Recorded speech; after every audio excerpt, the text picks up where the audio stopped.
Test 1 2 3. Test 1 2 3. Check, check.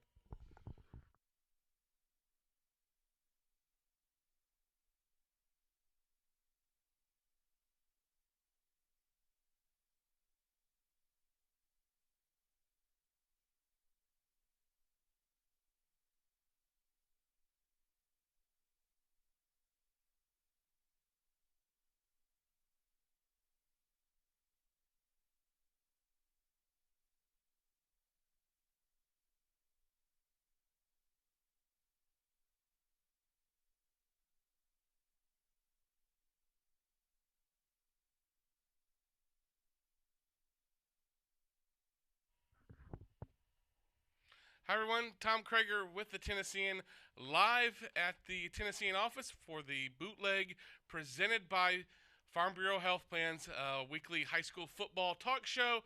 Live tonight with our guest, Coach Matt Daniels, Ravenwood. Coach, first, thanks for joining the Bootleg. Thanks for having me. I'm glad to be here. So it's week 4, 3-0, good start for y'all. What's been the key so far for this 3-0 start? Well, I think one of the things we've emphasized all offseason is starting fast. We were a team last year that seemed to be a second half team, and that kind of carried us into the playoffs. And we were always a team that was going to make some good adjustments at halftime and then finish strong. Whitehaven game kind of flipped us on our head there, and we started fast, and then we weren't able to end it. So one of the big points of emphasis this offseason was starting fast, and we've been able to do that. We wanted the ball first. We wanted to get some of our playmakers some action really early on, and we've had some success on our first plays, and I think that just kind of sets the tone for the student section, for the defense who gets to come out with a lead, the first time they get on the field. So it's been starting fast, and it's worked.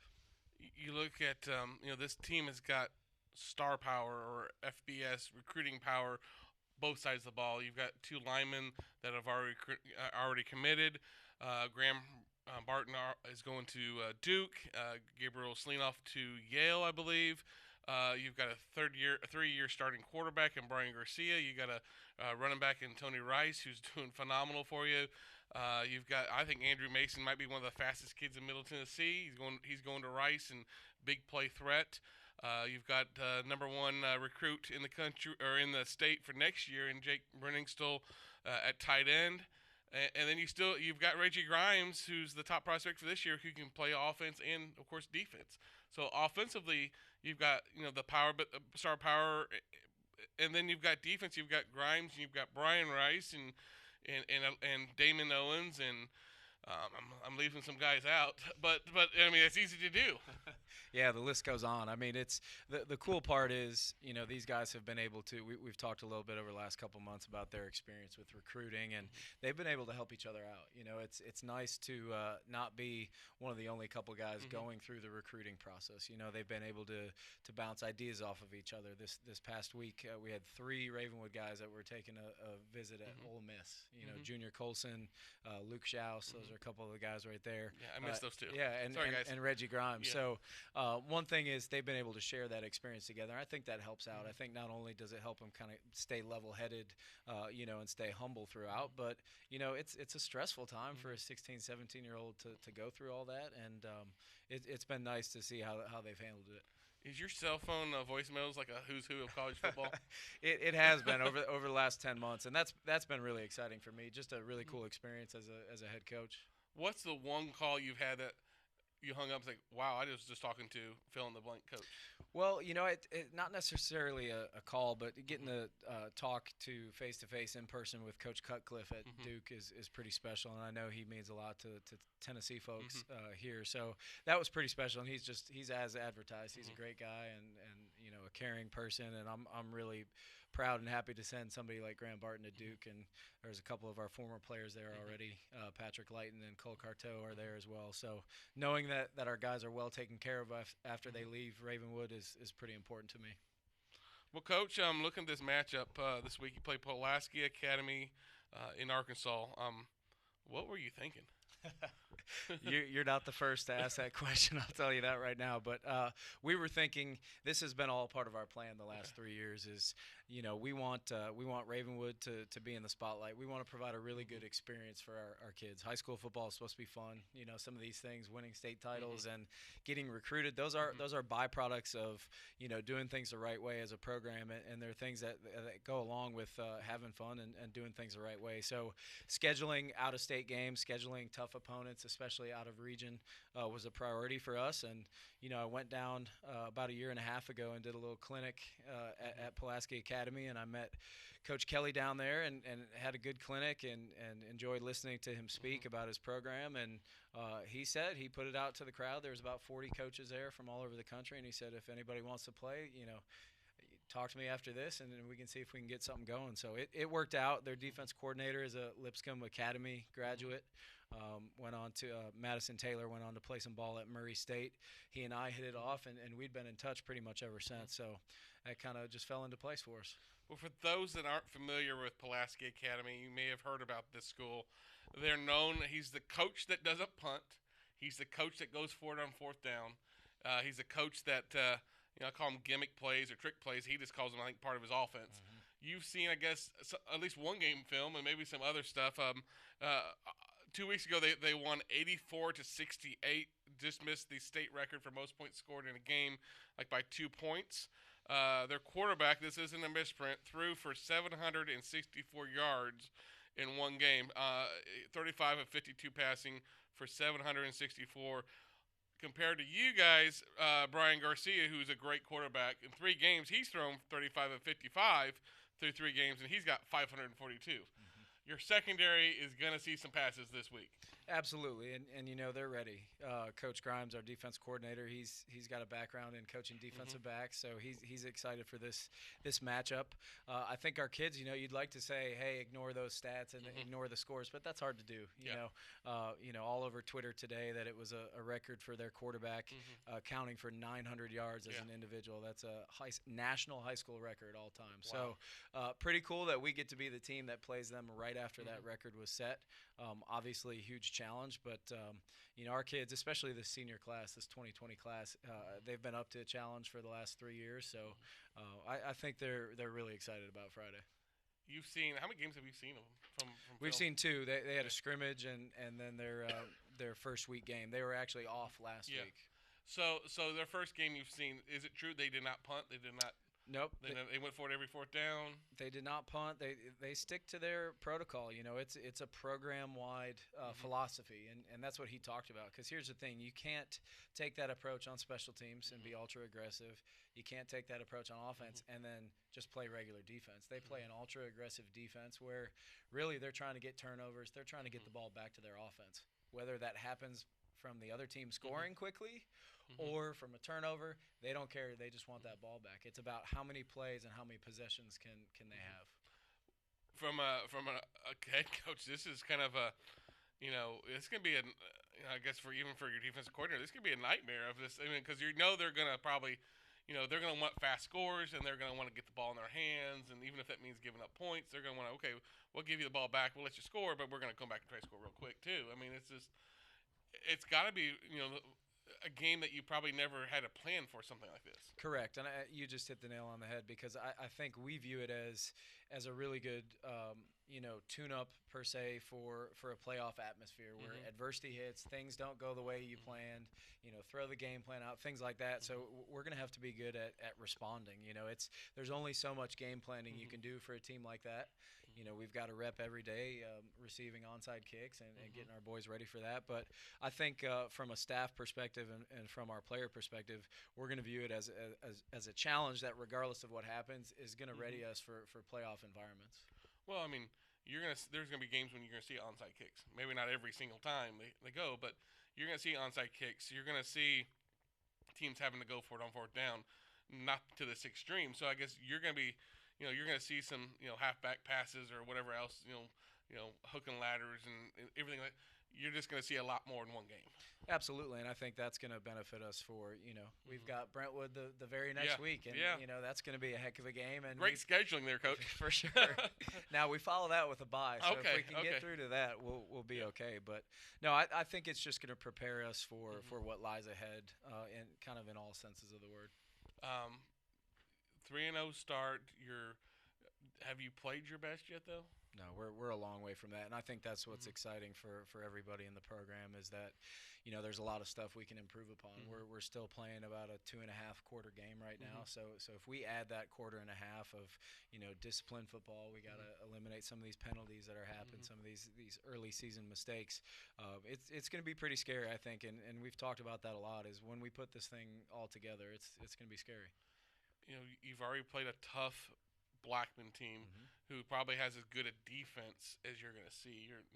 Obviously Ron Crawford's got a great defense as well, but you got to think already, especially with this game this week, you've been able to battle test this team. You had a rivalry game with Franklin last week, a Centennial team that's got a quarterback can throw the ball and a running back that can take off and go. You've given them some good tests already. For sure, and I think that's why this week, as much as possible, our kids are going to try to view it as just, any other game, because you look down our schedule and there's really there's no off weeks, and they're battle tested and going into week 4, which is all you can ask for as a head coach. Well, everyone, game of the week at Ravenwood High School. Pulaski Academy of Arkansas travels north to Williamson County. Be our game of the week. I'll be there Friday night, 7 p.m. kickoff. And, man, I appreciate you joining us. I'm going to let you step away and bring in George Robinson with the Leaf-Chronicle. But thanks for joining the Bootleg. Yeah, absolutely. Thanks for having me. All right, stick around here. You can hear our picks and yell at George if he picks you guys to lose. Come on up here, George. So bringing up George Robinson of the Leaf-Chronicle. George, first time in the hot seat here. Just asking somebody, do I just stare at you or do I stare at these lights, because I think it'll blind me. Either way, it's gonna blind you, right? Right. my charming personality or the lights. So we're gonna talk about the games, the top 10 games of the week. But how things going in Clarksville? I think the big story I've seen is Clarksville Northwest. Yeah. 3-0. Would you have ever envisioned that? I think first time since like 03 or 04. Yeah. They're having a really good year now. The competition that they're going to face from about this point on is going to get a lot tougher. But, yeah, they started the season really, really well, especially considering that their quarterback, Gabe Seibert, the quarterback the past 2 years, he was a starter last year. He's transferred over to Rossview, and that was probably their best all-around player. But, they've been able to sort of manage the games, put points on the board.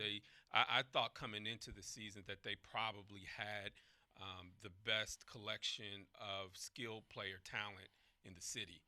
So it's not surprising that they've played well. I'm a little bit surprised that they're 3-0 at this point. But, they got some kids that can play. Robert Baker that plays the slot.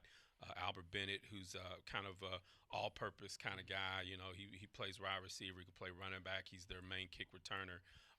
They got some great players on defense, and Jamal Mull, who Memphis is looking at, and Tavares Albury, who plays defensive end as well. So they got some players that can play. So who they have this week? Montgomery Central. Yes, right? They got Montgomery Central. And Montgomery Central's really they came on strong last year and really had a playoff team and got some things going. Right. And they had their best season they've ever had at that program last year. They were 10-2.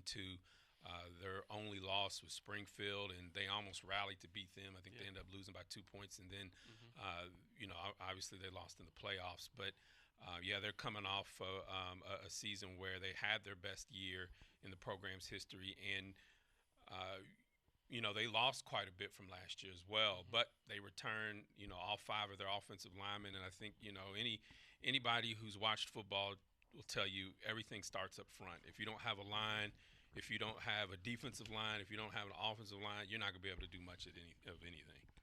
Okay, now here comes the tough part. We're going to talk about the top 10 games of the week. Okay. Brought Cecil Joyce in. He does okay. Yeah. Mike Organ, sorry, Mike. Mike does 6-4 the week. I don't think we can let him come back. So no pressure. We'll see how you do this week. Okay. All right. So game of the week: Pulaski Academy at Ravenwood. We talked about it with Coach Daniels.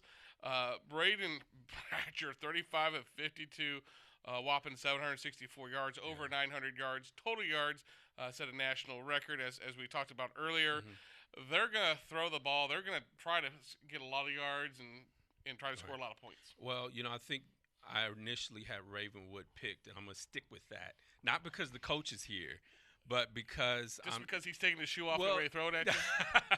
No, I initially picked Ravenwood. Mm-hmm. All of those athletes they have on that team, I mean, good Lord. I mean, mm-hmm. I wish that, that wish you could see those up there. I know, up in Clarksville. Yeah. I mean, we'll have, a smattering of athletes here and there, but to have it concentrated on one mm-hmm. school is pretty impressive. Mm-hmm. So I'm going to stick with Ravenwood. I think they pull off the upset here, if you want to call it an upset.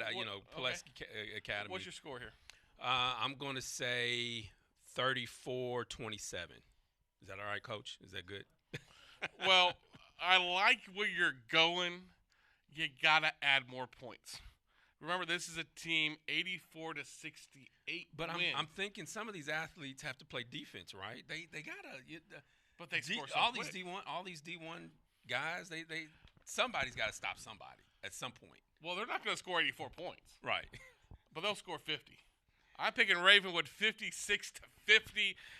I'm going to use probably 3 pens Friday night and maybe 2 tablets of paper. 56-50.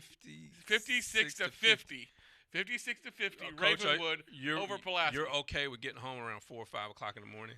Yeah. Okay. I may not get home until Sunday, but we are we're expecting a. But they're gonna. I mean, both schools. I think those schools score some quick ones and some long ones. We'll see. All right, next one. Beach at Hendersonville. Great Sumner County rivalry. Yes. Hendersonville beat them last year. Crushed them. Yes. Yeah. Beach, big win.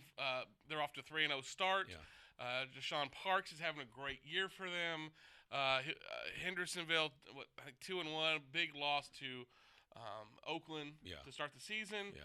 Everybody losing to Oakland. Talk to Kenwood, right? Right. so I'm going to help you out. I'm going to start it off. Beach 35-14 over Hendersonville. I have the same thing. I think Beach is going to dominate them, considering the fact that Hendersonville put up 45 points, I think, on them last year, and I think Beach remembers that, and that's going to factor into tonight. Friday night. I'm going to say Beach 48. Hendersonville 17. Okay. In Hendersonville lost, they graduated a couple of really good players for that team.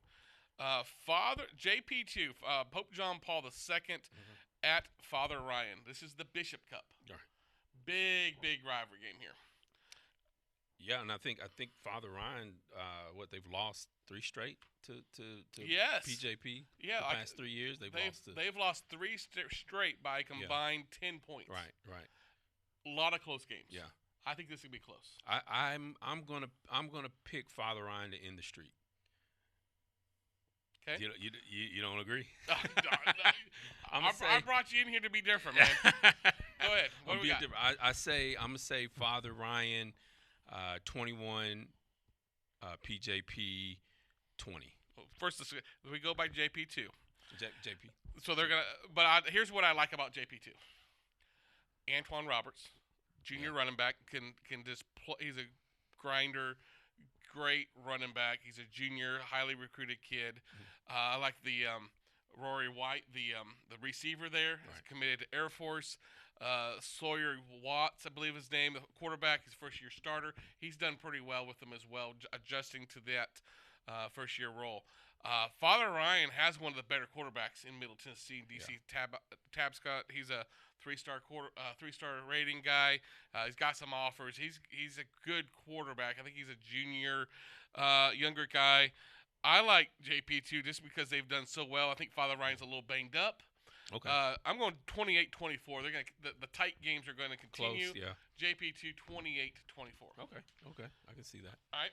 Whitehaven at Brentwood Academy. I got to preface this. I got to say this differently. DeHaven at Brentwood Academy. When is the last time Brentwood Academy has played a public school out of Memphis? They play MUS all the time. I think it might have been Southwind. That sounds right. like maybe 10 years ago. Yep. Somewhere around there. Yeah, I see where you're going. I know where you're going. So I don't know. Whitehaven's having such a good year. Brentwood Academy, they're always good. But reeling from a loss though. Yeah, they are. But I think I'm gonna go with Whitehaven. I think Brentwood Academy is that's gonna be a tough one. That's gonna be a tough one. The last time a Tennessee public school defeated Brentwood Academy. No. Be quiet. 2008. 2008. I did a little research. Ravenwood. So maybe it's in the stars. We brought in Coach Daniels. Yeah. Maybe it's in the stars. Yeah. But I'll say this: they have not historically played a lot of public schools. Right. I think they're like 12. They won 12 straight since 2008, which is 10, 11 years. I like Brentwood Academy. I like Jordan James. Their quarterback, Wade Williams, is getting better. Devin Curtis, like 27 tackles or 24 tackles last week. He's got over 60 tackles, total tackles for the season. He's just a loaded inside linebacker. Right. Whitehaven at times has struggled offensively. And they're playing at Brentwood Academy. Defensively, they have three. I mean, Ravenwood has got three great linebackers. Right. Right now, you've basically got three SEC linebackers at Whitehaven as well, with Bryson Easton, Martavius French, and Tamarian McDonald. McDonald has committed to Mississippi State. The French kid is committed to Arkansas, and Easton is down to Arkansas and UT. Yeah. And I have to say, Clarksville schools, when they get to the playoffs, they generally play those Memphis schools in the first round. And anytime those Memphis schools have had to travel to Clarksville, they've never played particularly well. Now, they've won games in playoff games, but they've never played particularly well. So maybe Whitehaven having to travel all the way to Brentwood Academy may have. But you're going with Whitehaven. I'm going with Whitehaven. What was your score again? I'm going to say Whitehaven 38, Brentwood Academy 30. Cody White listening in. I'm going Brentwood Academy 27-14 over Whitehaven. I like the James kid, and I like Wade Williams has been a better passer than he was a year ago. I think he's progressed well. And they're so big up front with Noah Josie and the kid's escaping my head right now. They got two great linemen there, and they will. Eli Sutton is there, the kid. I think they're huge up front there. Summit at Franklin, 3-0 Summit at Franklin. I'll help you out here. Destin Wade. They changed their offense this year. Went from a wing tee to more of a spread. And it's paid off. 531 yards of passing for Wade through 3 games. They still run the wing tee? Not anymore. They run their spread. Okay. They've gone to the spread because they got. I haven't seen the wing tee since maybe the mid-90s. Wow, you should go see Wecome play once. 7 touchdowns and 1 interception. George Odemegwu. Just had to say that one on air because I can say it right. 15 catches for 252 yards. I like Summit. I like what they're doing this year with their offense. Yeah. They're not really running the ball for a lot of yards, but they were able to move the ball in the air. I like Summit 34-20. Yeah, I'm with you there. I think Summit's going to pull that one out. I have them winning 28-17. Okay. Gallatin at Mount Juliet. This for the old school folks. Yeah. This is old school football here. This is old school Nashville area. The NIL. This is Mike Organ's wheelhouse here. Is this defense and then 3 yards and a cloud of dust on offense? Well, it's maybe Mount Juliet brings their defense. It's maybe 10 yards and a cloud of dust with Gallatin with Spencer Briggs. Yeah. 734 yards in 3 games. He's been tearing it up. 9 touchdowns all season. But yeah, they're Mount Juliet lost their season opener. Yeah. They got some people healthy during they were off in week 2. Yeah, they had an early bye. Early bye, which is weird. They kind of. I think they're going to play a lot better. They've moved some things around. They've gone away from more of the traditional wing tee, more into kind of a spread Arkansas, more of an Auburn wing tee. Right. Auburn runs a wing tee in a shotgun hybrid, look. Yeah. So it's kind of that same look, but. I like Gallatin in this game. I think Chad Watson's done a heck of a job there in his first year. A guy you know well. Former coach at Northeast. Yeah. 28-21. I'm going Gallatin over Mount Juliet, and maybe a mild upset by some. That was a tough one for me. I like Chad, and I know Chad really well. Gotten to know him the past few years. He was at Clarksville Academy before he was even at Northeast, and he got over to Northeast and really kind of turned around that program. But it was a tough one because Gallatin is coming into this game with so much offense, and Mount Juliet has been known over for years for having such a great defense. I mean, I think it was a couple of years ago that nobody scored on them until like week 7. I think that was Rossview. So, schedule's gotten harder though. Yeah, schedule's gotten harder, and like Gallatin's gotten better. Gallatin's gotten better, and like you said, the Briggs kid has just been playing lights out. What do you have? Over 300 yards week 2. Yeah, 313 I think. Broke the school record. I kind of feel like maybe Mount Juliet slows them down, and I'm going to take a chance and say Mount Juliet. I'm saying Mount Juliet 24, Gallatin 20. Hear that, Trey? He's a believer. Trey does a great job. Trey Perry does a great job. Chad's doing a great job there at Gallatin. Where Trent Dilfer's got this team. I like Page. I think Cade Walker and Bubba Johnson. They're a formidable duo in offense. I mean, they're pretty darn good, and Williamson County's having a great season, as Coach Daniels can attest. I like Page 31-21 over Lipscomb. Yeah, I'm the same way. I think Page is gonna. I think Page is gonna dominate that game. Really. I think they'll. I have them winning 30-14. Okay. So. I think I really like Page, and they've been a good program for several years now. So I have a feeling that part will be on the bulletin board. Us two picking against Page on over at Lipscomb. Cane Ridge at Stewart's Creek. I would have never guessed that this is. You could make the argument that this could be for the region title. Yeah. I mean, I could make that argument. Cane Ridge 1-2, 1-0 in 5-6A. Stewart's Creek 3-0, 1-0, and you think, well, they've only played one region game. Right. Creek is off to their best start in school history. Yeah. They win this game. Their toughest game remaining is Smyrna. Smyrna hasn't really played what a lot of us thought they might be this year. They've struggled getting started. If Creek can win this one, they're kind of in a good spot. Yeah. Whereas Cane Ridge is, they lose to Pearl Cone. Brentwood. Exactly. Those are two ranked teams. I mean, their schedule. Yeah. Earlier I was talking about, or earlier this week I'd been talking about Kenwood's schedule. They played Hopkinsville, it's ranked up in Kentucky in Class 4A. They've already played Oakland. We know Oakland. And then they played Hillsborough. They just scored again on them. Yeah, exactly. And they play Hillsborough this Friday. I mean, they've had a tough schedule, but I'm looking at Cane Ridge's schedule, and they've, battle tested. Yeah, Pearl Cone's ranked 4. Brentwood's ranked number 5 in 6A. I mean, they've been battle tested, but like you said, I think Creekwood's been on a roll. Church Creek in existence for a few years. Yep. So I like Stewart's Creek too. I think Stewart's Creek is going to win 28-24.